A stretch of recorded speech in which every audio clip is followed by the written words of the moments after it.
The vibes are good. I've got my tea. It's time to talk about uncertainty again.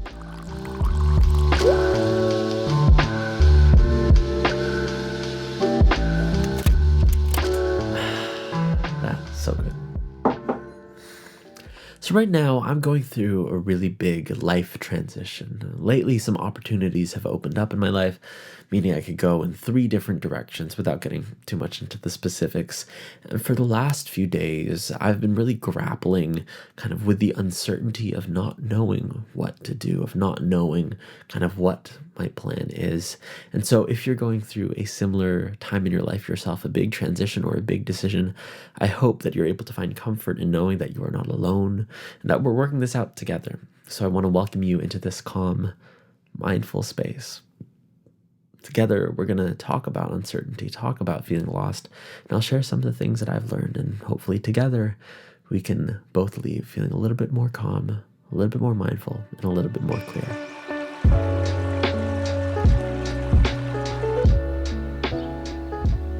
Whenever it comes to big life decisions like this, I always make sure to be still, to make sure that I'm grounded and still as I'm doing this. I find that making big decisions like this, it's a lot like a muddy pond, right? The more you stir it up by frantically asking people what they think or, trying to look at all the different articles or YouTube videos about what you could possibly do, the more you're stirring up the mud and the less clear it becomes.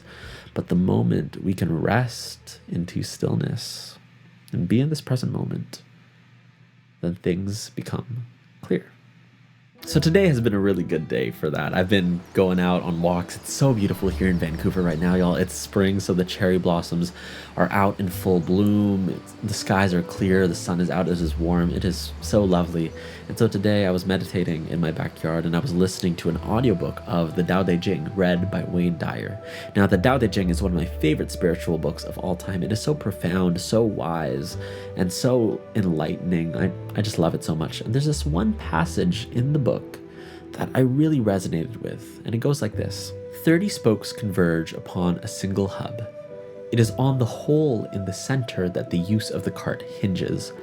Shape clay into a vessel. It is the space within that makes it useful. Carve fine doors and windows, but the room is useful in its emptiness. The usefulness of what is depends on what is not. Y'all, that is like tea for my soul right there. Love it so much. And kind of what it makes me think about, besides it being a reminder to step into inner peace and that inner space of tranquility, it's also a reminder that it is the unknown, the empty space that we cannot plan for or figure out. That is where life happens, and that is where ultimately life comes alive. If you know anything about me, though, you know how much, I tend to love my plans, my vision boards, my 5-year, 10-year, 20-year goals and whatever. And, if you've seen my last tea talk, then you'd know that I don't have a plan for 2022. And I've been learning so much by kind of embracing the uncertainty and diving headfirst into it.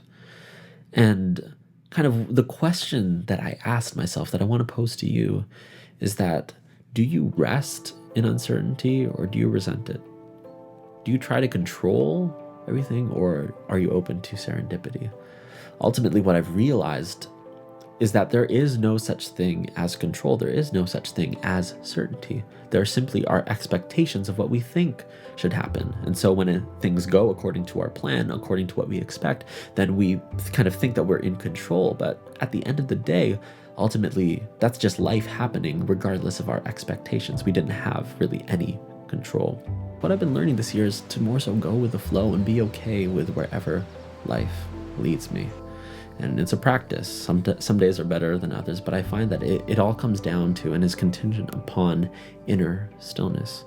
When one is able to be still, then they are open to the flow, as counterintuitive and paradoxical as that paradigm might seem, right? But it is inner stillness that ultimately gets us in touch with the flow of life.